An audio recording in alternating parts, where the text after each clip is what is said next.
Speaking of characters, eto. Kasi yung creativity mo parang lumiligwak eh, umano na, umaapaw na eh. So, eto na yung isa dun sa mga inapawan. Kuha nga ako ng map. Oo, eto para na yung linisin umapaw. natin. Ayan. Yung Bubble Bible, the official, the Bubble Bible by Bitoy. Oo nga. Sa pakipaliwanag nga, paano ba paano ba nagsimula to? Hindi, ito kasing Bubble Bible, kausap ako ng summit regarding a book. Nung una, ang gusto ko sanang ilabas, autobiography. Isang masalimuot at magandang insight sa buhay ng isang nagngangalang Bitoy. Kaya lang, parang matagal gawin. Sabi naman ng iba, ng mga kaibigan ko, masyadong maaga para mag-produce ng autobiography. So sabi ko, o sige, ano yung pwede nating gawin? Ano yung pinakamabilis? Tapos, naisip nila, bakit hindi characters? Sabi ko, sige, marami na nga tayong ginawang characters sa Bubble Gang. Tapos, mag-anniversary pa.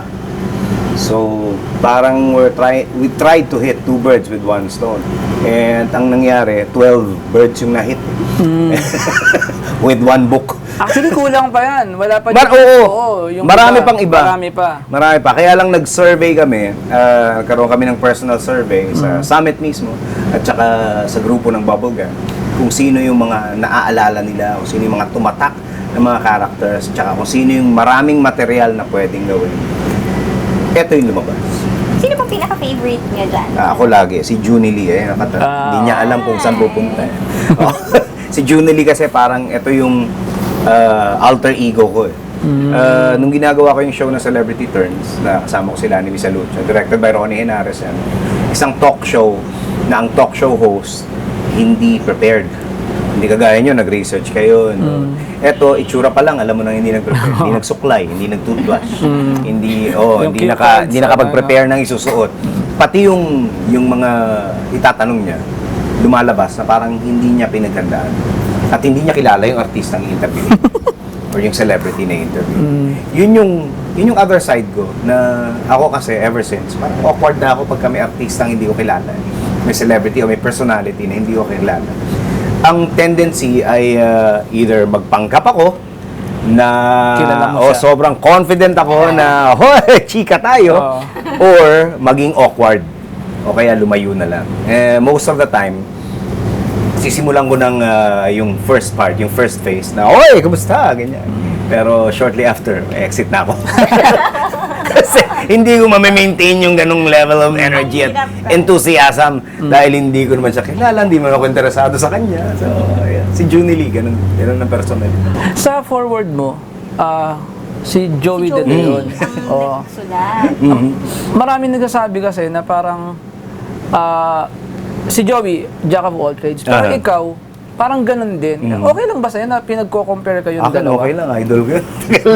Matagal na. Grade school pa lang ako. Tatay ko, meron siyang copy. Hindi original, Pinarecord niya lang sa Saudi. Yung copy ng Tough Hits. Sinusundan ko na yan. Joey De Leon, sa Itbulaga.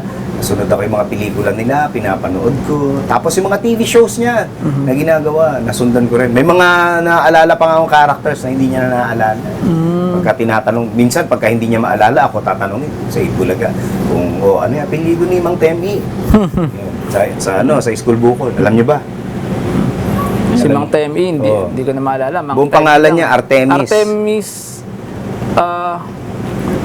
Batong Buhay. Ayan. Pinalukay ko pa eh. School Bukol eh. Joey and Son. Joey and Son, si Ian Veneracion. Yes, oo. Yung nanay ni Joey, artista. Si Sylvia Latorre. Sylvia Latorre. Ano ang role ni Sylvia Latorre? Anong pangalan ng character? Sabi niya, ano nga ba pangalan ng character ni Sylvia? Sabi ko, si Doña Chinching Romulo, Viuda de Valleverde. Yun, no? Alam na alam. Grabe. Naalala ko pa.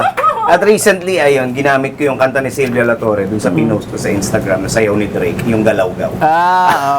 Hotline Bling. Aside from Joey, meron pa kayong ibang influencer? Yung Bad Bananas, generally. Sila. Si Pidol, yung idol, Philippine naman. Idol. Kaya Pidol yun, B-Idol. Pero ikaw ba, sir, nung bata ka pa, maliit ka pa, na-imagine mo na ba, na mo naman yung sarili mo na papasok ka sa showbiz? Merong ganung merong ganung pangarap. lahat naman kasi yata ng bata nangangarap na, magsisingit ako, mag-artista ako, magsisinger ako. Ako